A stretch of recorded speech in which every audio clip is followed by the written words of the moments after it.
Listen to it fizz.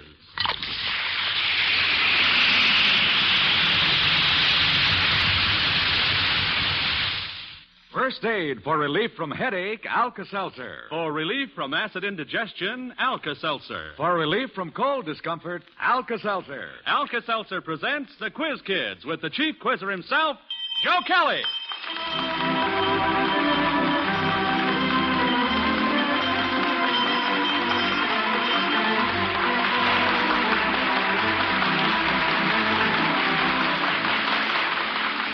Hello, everyone. Well, say, we're mighty happy to have you here in school this afternoon, friends, because this promises to be a battle royal. Yes, it's the Quiz Kids versus 5 members of the Kiwannis Club of Chicago. Now, these prominent business and professional men represent Kiwannis International, and this special Quiz Kids program is a tribute to National Kids Day to be observed next Saturday, September 23rd.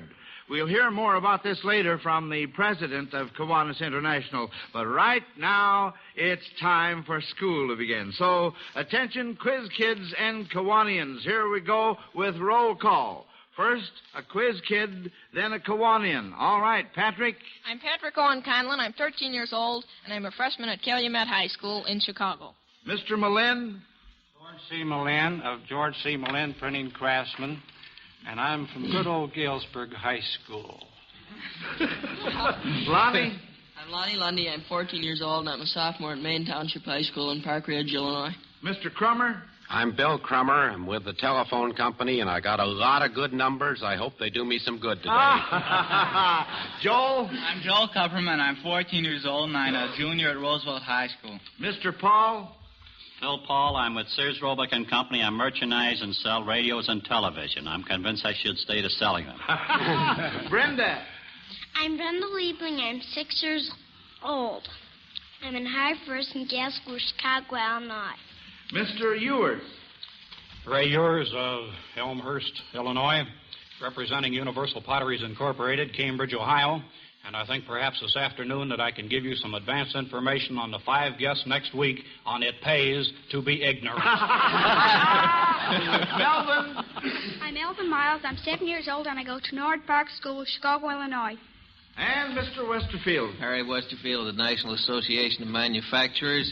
I hope I can go home after this is over. Well, fine. Now the competition begins, so on your toes, contestants, for here's your first question. You've heard of the ECA and the ERP, but what does ARE stand for? Ray? That's my name, A. Raymond Ewers. Well, what do you know about that?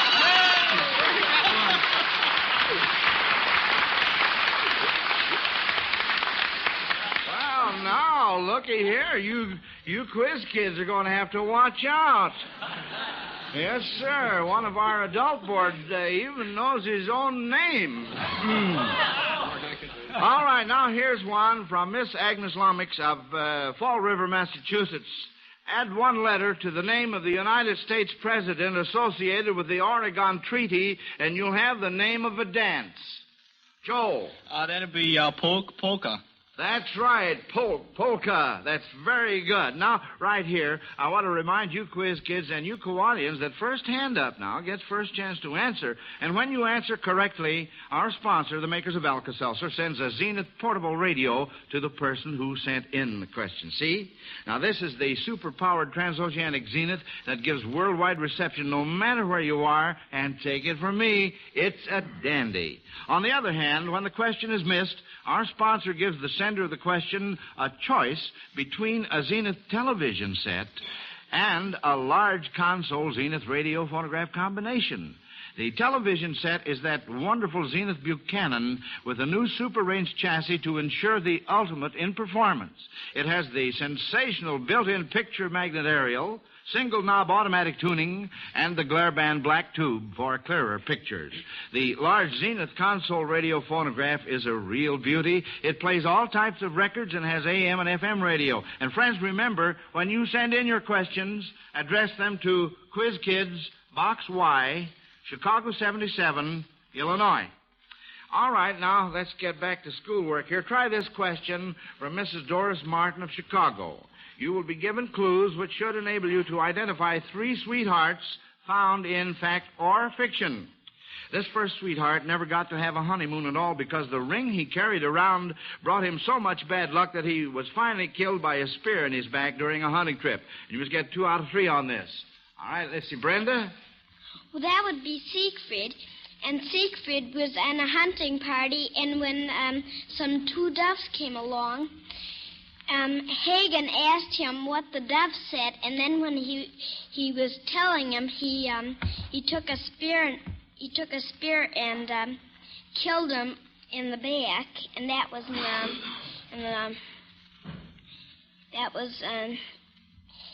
that was by Richard Wagner, and it was in The Twilight of the Gods. That's right, Brenda. That's my girl. Well, we got the first part. Here's the second part. What famous American must have had 2 honeymoons because he married his wife twice, once in Virginia and once in Kentucky? Joel? Well, that'd be Andrew Jackson, and the woman's name was Rachel Robards. That's right. Because the first time he married her, he found out that her first husband had said he'd gotten a divorce but hadn't, so he had to marry her all over again. That's and right. that caused him trouble with his political enemies. That's right, Joel. That's right. At this point, I would like to remind our competition that they're in this, too, you know.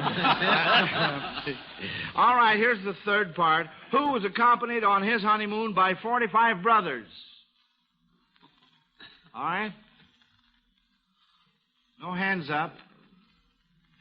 Bill? I guess that's me. Well, you are right, Bill, but explain now for the benefit. Well, I don't know how you found this out, but... we have ways and means. Now, come on, explain. At one time, I was national president of my college fraternity, and the national convention was in San Francisco. So being of Scotch ancestry, I thought I would save some honeymoon expense by taking my bride to San Francisco on the convention trip, which we did. And I'll get even with her when I get home.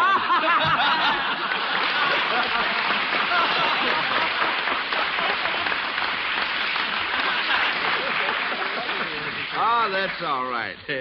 Now, here's an idea. This idea sent in by Mrs. May Carter of New York should be very entertaining. We're going to go way back and see how good you contestants are at identifying songs that were popular long before you quiz kids were even born. Howard Peterson at the organ will play part of an old-timer, and you are not only to give the title, but also tell within 3 years of when it first made a hit. All right, Howard, let's go.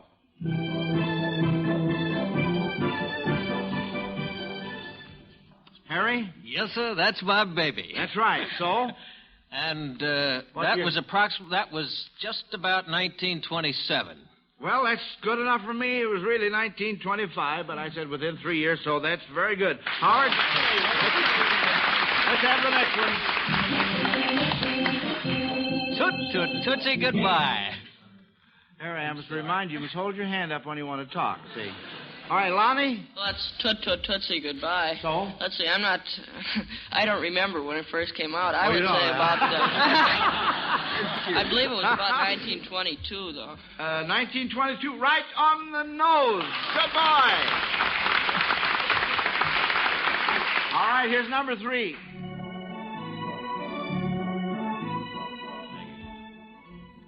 Harry? Peggy O'Neill. Peggy O'Neill? And I'd call that one for 1920. 1920? Well, you're only 1 year off. It's 1921. That's very good. And here's number 4.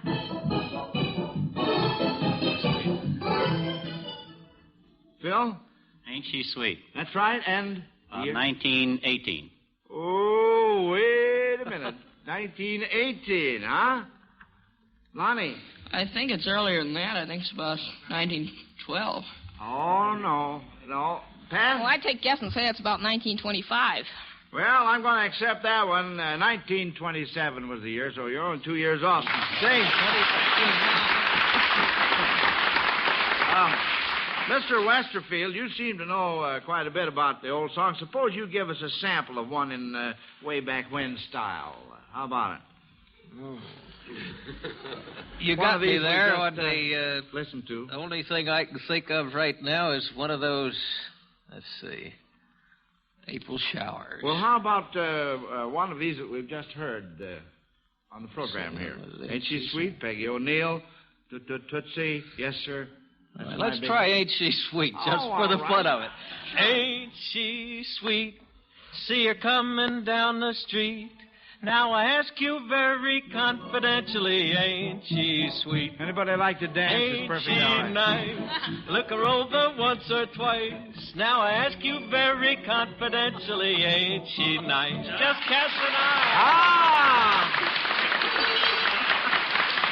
Yes, sir.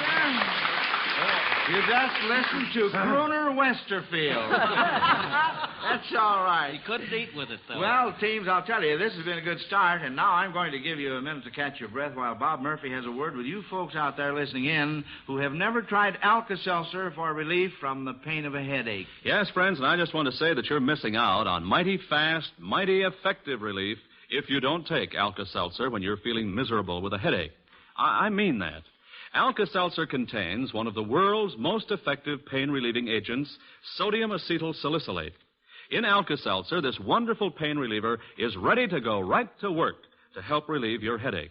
All we ask you to do is try it. Alka-Seltzer will do the rest. Yes, next time you're feeling logy and miserable with a headache, just drop 1 or 2 Alka-Seltzer tablets into water, watch those thousands of tiny bubbles swirl up in your glass, and then drink this sparkling solution. See how soon you begin to feel better. I repeat, all we ask you to do is give Alka-Seltzer a try. If you're not satisfied with the fast, effective relief it gives, you get your money back. That's Alka-Seltzer in the friendly blue and white package at all drugstores. Thank you, Robert, my boy. Now, on with our battle of brains. Mrs. Catherine Henderson of San Francisco, California, is making a collection of poems about animals. She wants to know if any of you know any poem about an animal that she might add to her collection. Melvin? Well, in the animal store, there were plenty of animals. Plenty? Well, let's say. In the poem, well, there was a monkey and a dog. Well, so she could really have a lot of them there. Oh, a lot of animals. I see. Well, all right, then, Brenda? There's Ding Dong Dell, Pussies in the Well, and there's Tom Tom the Piper's son stole a pig and away he ran. Oh, those are both very good. Uh-huh. Lonnie? Well, there's one, the lion is a kingly beast. He likes a Hindu for a feast and so forth. Also, there's one about the vulture by Hilary Belloc. Oh. Also, I never saw a purple cow. I never hope to see one, but I can tell you anyhow, I'd rather see than be one. Well, fine. Now, wait a minute. The adult board's coming live over here. Harry? Can we get a song in there like, oh, where's my little dog gone? Well, that's all right. Sure, that's Another fine. song. All right, Bill? Old MacDonald had a farm. Oh, yeah, a lot of animals in that song. And, let's see, Pat, Well, it might be the owl and the pussycat, or tiger, tiger burning bright. And very good. Melvin, have you thought of another one, son? Well, the lion and the mouse. Oh, the lion and the mouse, uh-huh. Well, and Brenda, she thought of another one, too. The raven. The what?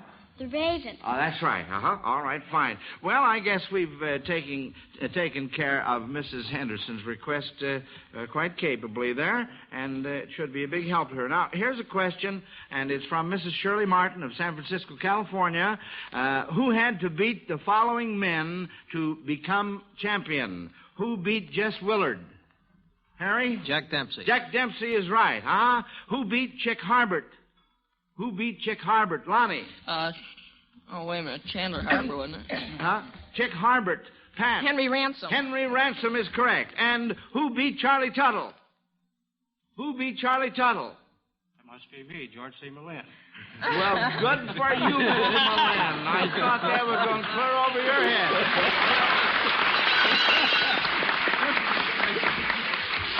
Say, wait a minute. Something new has been added. Who's ringing the cowbell over there? We got to celebrate once in a while. Oh, you got to celebrate, huh? Well, Mr. Millin, George, can you brief us on this Charlie Tuttle match between you? Well, for 4 years, I've been trying to win the championship of the ping pong tournament at the LaSalle Street Club. Is that the national championship? No, city. Oh, the city. Oh, yes. Excuse So I me. won this last year and defeated Charlie Tuttle in the finals. You won? Yes. Well, now tell me, is it true that, that Charlie unfortunately had a sore elbow at the time? I think he was on crutches, too. He was on crutches? Well, it must have been a walk away for you then. All right. Here's a question from Miss Helen Nitchie of Maquoketa, Iowa, and it sounds as if it's on a subject more familiar to you adults than to the quiz kids because it deals with materials used in men's wearing apparel. Now, I'm going to give you some clues, and you are to tell me what fabric it suggests. First, the name of an American politician who became the first boss of Tammany Hall. Joel? That'd be Boss Tweed. That's right, William Marcy Tweed. Uh-huh. And how about a Florida East Coast resort? What fabric does that lend itself to? We had tweed. Ray? Would that be Miami Beach? Oh, no, but you're warm, Bill. Palm Beach? Palm Beach, that's the boy, yeah. The largest of the Channel Islands. The largest of the Channel Islands, Joel? Guernsey? No. Oh, then it'd be Jersey. Jersey is right.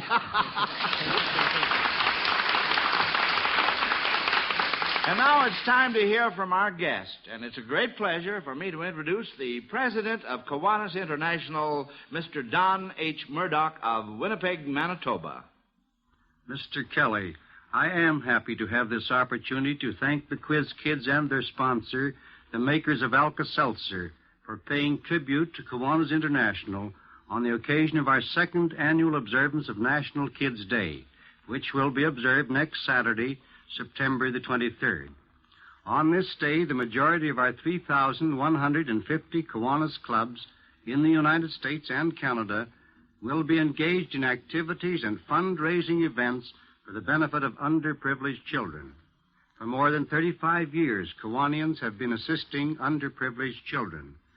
We are convinced that all boys and girls must be given every opportunity to preserve and enjoy our way of life. A way of life that is precious to all of us. Help them to help themselves has long been the philosophy of Kiwanians everywhere. Through community-wide participation in the observance of National Kids Day, it will be possible to enlarge this program tremendously so that many more boys and girls will receive the help they need. Won't you, therefore, find out about National Kids Day observance in your community? Contact your local Kiwannis club and offer your help in making Saturday, September the 23rd, a great day for the kids. May I take this opportunity to thank you in advance for your splendid support.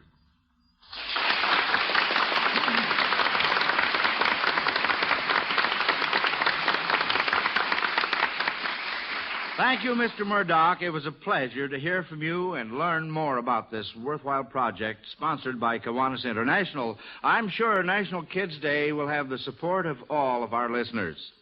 All right, back to more school now, kids. For this next question from Mrs. Herbert Koch of Azalea, Oregon, you are to pretend you are tuned in on a news commentator about 25 years ago. Now, you are one of those that has a crystal set and still take great pride in tuning in the news on it, but of course, the static often drowns out the main gist of the commentator. Now, from what you hear, try to identify the event. The next item is one that will certainly go down in history. It is the expedition with 30 men, 4 airplanes, and 100 dogs. This is the first time such an expedition has been attempted, and it will cost about $800,000. Pat? Well, that might be Perry's expedition to the North Pole, or Bird's. Well, now, which one? Bird. Bird, that's absolutely right. Richard Evelyn Bird. All right, let's listen to this next one. And now, folks, here's an interesting item in today's news. The French begin the debt parley in capital today. Kylo may ask modified Dawes plan. Tomorrow morning, the French finance minister, Joseph Kylo, and his our Secretary of the Treasury. Joe? Could that have anything to do with the Kellogg-Briand Treaty? No. This took place back in 1925. So, The question, the secretary, that is the main clue in this. Our Secretary of the Treasury. Bill? Isn't that Secretary Mellon? That's right, Andrew W. Mellon. That's right. Now, this next question is a simple test in mathematics from Gertrude Stern of New Orleans, Louisiana. Of course, since all you gentlemen are successful businessmen, you are doubtless used to doing quick mental arithmetic.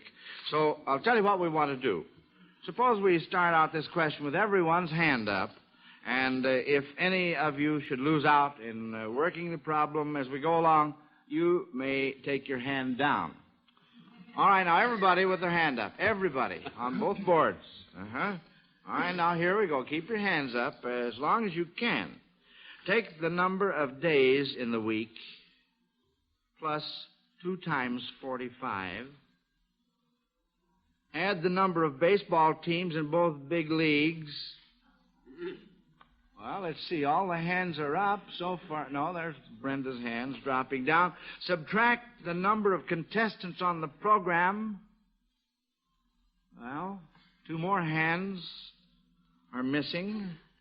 Add the number of the Prohibition Amendment. Subtract the number of holes in a donut. That's a dandy, isn't it? Divide by the number of Beethoven's Victory Symphony. Oh, look at the hands go down now. See, we have 2.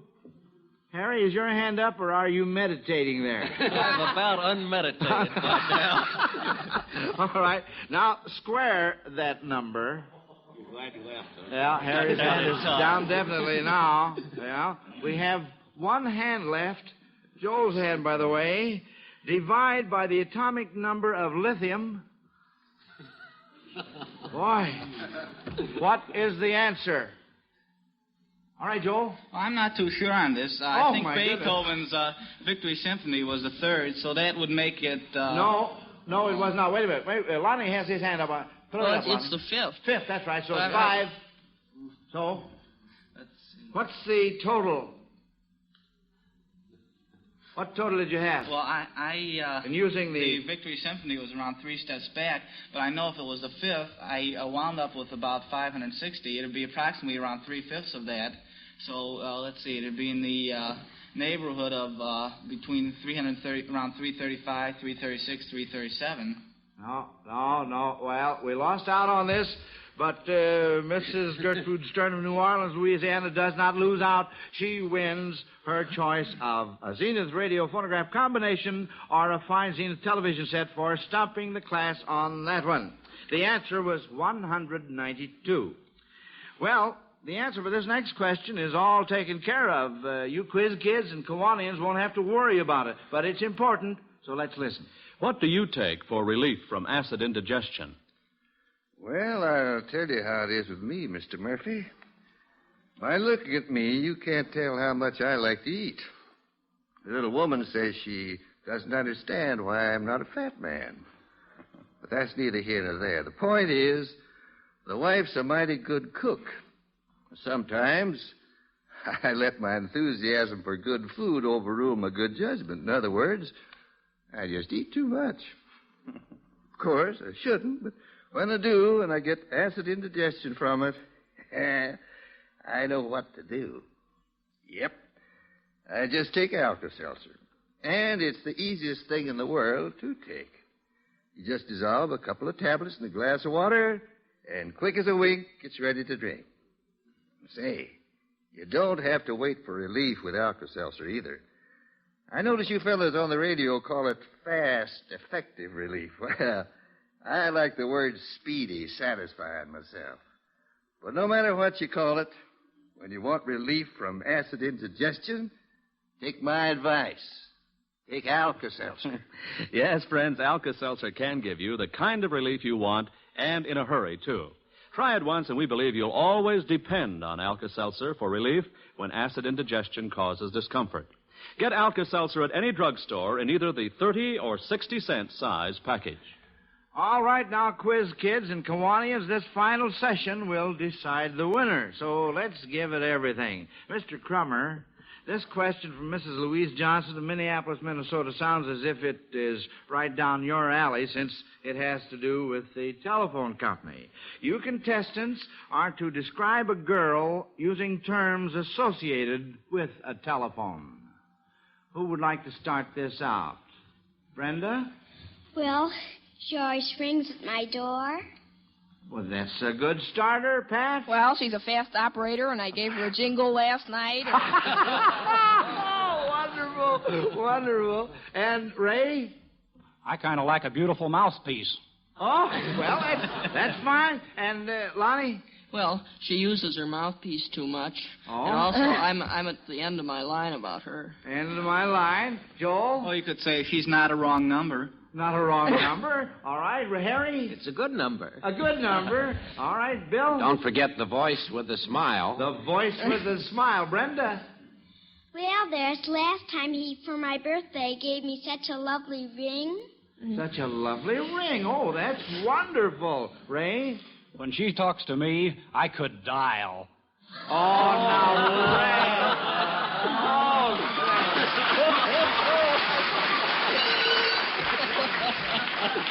You better ring the cowbell on that one. Yeah. You really reached out on the barrel for that one, Ray. Phil, you had your hand. Yes, some good lines. Good lines. All right, Lonnie. I wouldn't exchange her for any other. Oh, I get it. Yes. Oh, dear. Pat? She gave me a busy signal. Busy signal. Well, of course, you know, that's our bell, and I just want to say that this was real competition. I'm sure the judges won't find it easy to name the winning team. We'll give them a few seconds to total the scores. And, friends, while we're waiting, here's an important message. Mothers, here's why you should give your children one-a-day brand multiple vitamins. To have perfect health, normal growth, strong bones, and good teeth, to be alert in the classroom and on the playground, children must get proper food and enough vitamins. Mothers, make sure your children get their vitamins. Give each member a one-a-day brand multiple vitamin capsule every day. This will furnish their needed supply of the essential vitamins. Guard them against vitamin deficiency disease. Be sure it's one-a-day brand multiple vitamins. The kind with the big one on the blue package. All right, here's the, the verdict. Which team won this afternoon? Well, the judges report that as a class you missed one question. And let's see. The Quiz Kids have a score of 136, and the Kiwannians 102. Well, what do you know about that?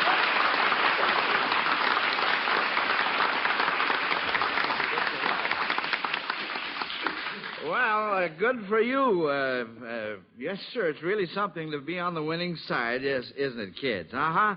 And you all put up a very good fight, and our grown-ups were certainly good sports entering into the fun the way they did. Now, as usual, the Quiz Kids will each receive a $100 savings bond from the makers of Alka-Seltzer to help them with their future education. And to you Kiwannians, our sponsor is sending each of you the finest little personal portable radio you ever saw. It's made by Zenith, and it's called the Zenette. This is our way of saying thank you for participating so splendidly this afternoon. Yes, this has been another great session in our Quiz Kids classroom.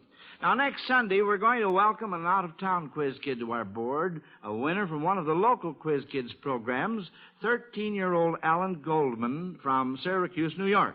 We'd like to have all of you folks here in school and on time, too. So plan to be with us, won't you? Until then, this is Joe Kelly dismissing class. Goodbye, kids. Bye, Mr. Kelly. Goodbye, Kiwannians. Goodbye, Mr. Kelly.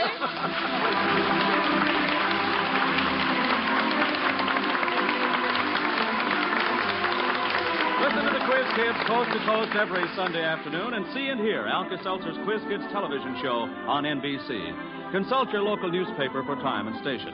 Part of the preceding program was transcribed, and this is Bob Murphy speaking.